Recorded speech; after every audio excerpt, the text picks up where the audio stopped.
नमस्कार दोस्तों, ये video editorial compilation for mains का पार्ट है। आप प्लेलिस्ट में जाके एडिटोरियल की वीडियोस पेपर वाइज और टॉपिक वाइज देख सकते हो। और अगर आप दिसंबर 2019 के बाद की वीडियोस को देखना चाहते हो तो वीडियो के नीचे मौजूद ज्वाइन बटन की सहायता से आप मेंबरशिप को ज्वाइन कर सकते हो। चलिए डिस्कशन स्टार्ट करते हैं। आप जीएस पेपर 3 के इस टॉपिक से आर्टिकल को रिलेट कर सकते हो।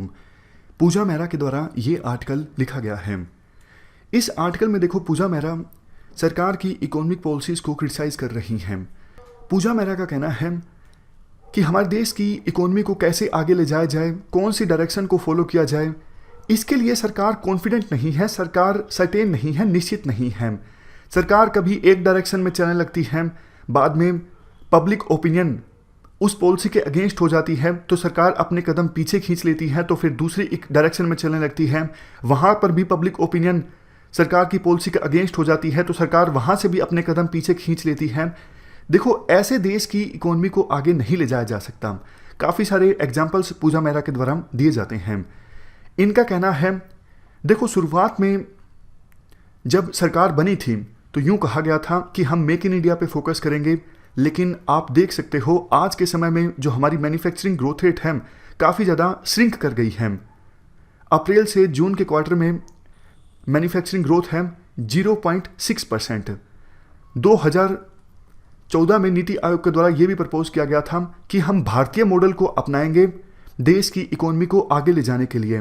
भारतीय मॉडल में यह कहा गया था कि सरकार का जो इन्फ्लुएंस है वो बहुत कम होगा इंडस्ट्रियल सेक्टर में और सर्विस सेक्टर पे। कहने का मतलब है कि सरकार इंटरफेयर नहीं करेगी मार्केट में और मार्केट फोर्सेस पर छोड़ दिया जाएगा कैसे देश की इकोनॉमी आगे बढ़ेगी। ये जो मॉडल है वो देखो कैपिटलिस्ट कंट्रीज के द्वारा अपनाया जाता है, लेकिन क्या सरकार ने इस मॉडल को फॉलो किया? नहीं किया।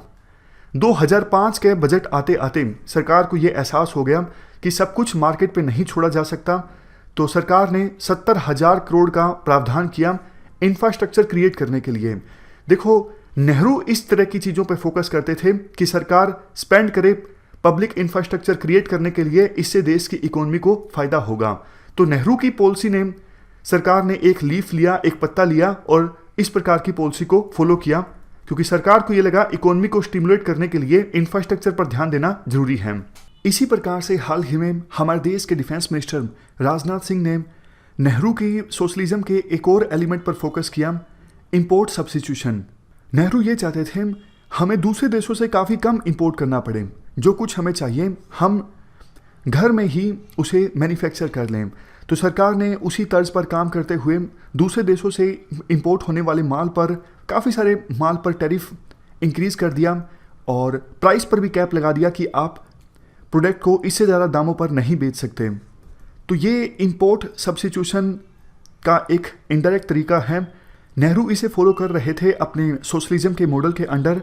लेकिन देखो, 1991 में जब हमारे देश में एलपीजी रिफॉर्म्स आए तो हमने इन चीज़ों को छोड़ दिया, लेकिन अब सरकार उन्हीं चीज़ों को अपना रही है जिन्हें फॉलो किया जा रहा था 1991 के एलपीजी रिफॉर्म से पहले। और भी काफ़ी सारे एग्जाम्पल्स हैं। 1991 से पहले अगर टैक्स कलेक्शन हमारी कम रह जाती थी तो हम पैसों को प्रिंट कर लेते थे, नोट को प्रिंट कर लेते थे या फिर दूसरे देशों से लोन लेते थे। लेकिन 1991 के बाद हमने ये प्रैक्टिसेस छोड़ दी। सरकार अब एक बार फिर से इन प्रैक्टिसेस को अपना रही है जिनको फॉलो किया जाता था 1991 के रिफॉर्म से पहले। नेक्स्ट पॉइंट देखो, सरकार इस चीज़ को रिकॉग्नाइज करती है कि डीमोनेटाइजेशन और जीएसटी की वजह से काफ़ी सारी अनऑर्गेनाइज सेक्टर की फर्म्स को नुकसान पहुंचा है और बहुत सारी इनफॉर्मल सेक्टर की जो फर्म्स हैं वो बंद भी हो गई हैं। लेकिन सरकार इस चीज़ को नाम देती है क्रिएटिव डिस्ट्रक्शन। क्रिएटिव डिस्ट्रक्शन में क्या होता है, आप एक इंडस्ट्री को जानबूझ के नष्ट कर देते हो ताकि इसके बदले में एक इम्पोर्टेंट और क्रिएटिव इंडस्ट्री क्रिएट हो।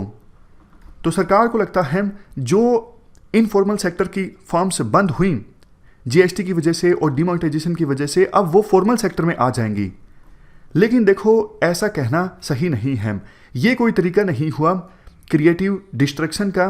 क्रिएटिव डिस्ट्रक्शन को इम्प्लीमेंट किया जाता है इंसेंटिव देके, ताकि इनफॉर्मल सेक्टर में काम करने वाली जो फर्म्स हैं वो फॉर्मल सेक्टर में आ जाएं, उनको फ़ायदा लगे कि हाँ, फॉर्मल सेक्टर में अगर हम आती हैं तो हमें फ़ायदा होगा।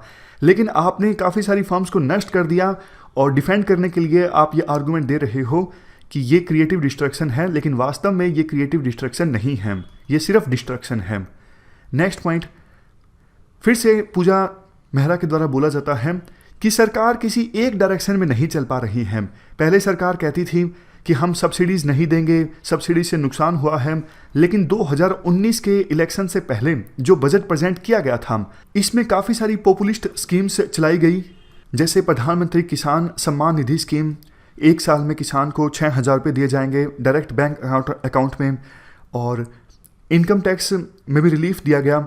तो सरकार अगर पहले बोलती थी कि फ्री में पैसा बांटने से नुकसान होता है, इसका कोई फ़ायदा नहीं होता, अच्छा तो ये हो कि इंफ्रास्ट्रक्चर पर पैसा खर्च कर लिया जाए, तो सरकार ने 2019 के पहले इस प्रकार की स्कीम्स क्यों चलाई? तो बात वही है ना कि बिजनेस कम्युनिटी का विश्वास नहीं पैदा हो रहा है सरकार के कदमों से। सरकार एक डायरेक्शन में चलती रहती है, लेकिन पब्लिक ओपिनियन अगर अगेंस्ट हो जाती है तो सरकार अपने कदम पीछे खींच लेती है। देखो, सरकार को 3 ओर से इनपुट्स प्राप्त होती हैं। एक तो टेक्निकल इनपुट्स, जो इकोनॉमिस्ट हैं वो सरकार को इनपुट देते हैं कि आपको ऐसे इकोनॉमी को आगे ले जाना चाहिए। दूसरा, एडमिनिस्ट्रेटिव इनपुट्स, जो सरकार में बैठे ब्यूरोक्रेट्स हैं वो सरकार को इनपुट देते हैं।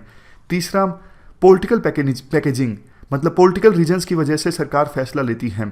सरकार देखो तीसरे रीजन पर ज़्यादा फोकस कर रही है, टेक्निकल इनपुट्स पर तो सरकार ध्यान दे ही नहीं रही है। जो इकोनॉमिस्ट सच्ची बात बोलता है उसको सरकार इग्नोर कर देती है, या फिर सरकार की कोशिश ये होती है कि हमारे खिलाफ कोई एडवर्स ओपिनियन ना फॉर्म करे, और सरकार जो कुछ कर रही है वो कुछ सही है और इकोनॉमिस्ट इसी का विरोध कर, इसी का समर्थन करें। लेकिन देखो, ऐसा नहीं होता है। अगर सरकार इन चीज़ों पे फोकस करेगी तो इकोनॉमिस्ट खुल के अपनी राय देंगे ही नहीं। तो आवश्यकता ये है सरकार वेरियस इकोनॉमिस्ट की ओपिनियन को सीरियस ढंग से ले, और हमारे देश की इकोनॉमी को फिर से पटरी लाने पर जो सुधार दिए जाते हैं उनको सही डायरेक्शन में फर्म होकर इंप्लीमेंट भी करें, ना कि पब्लिक ओपिनियन के एडवर्स होने पर अपने कदम पीछे खींच लें। क्योंकि देखो, बहुत बार पब्लिक ओपिनियन खिलाफ होती है, लेकिन लॉन्ग टर्म बेसिस पे रिफॉर्म्स लाने के लिए सरकार को स्टेप्स लेने जरूरी होते हैं। सब कुछ सरकार पब्लिक ओपिनियन के बेस पर नहीं निर्धारित कर सकती। तो ये हमने पूरा आर्टिकल डिस्कस किया। इस डिस्कशन में फिलहाल इतना ही है। Thank you very much for discussion.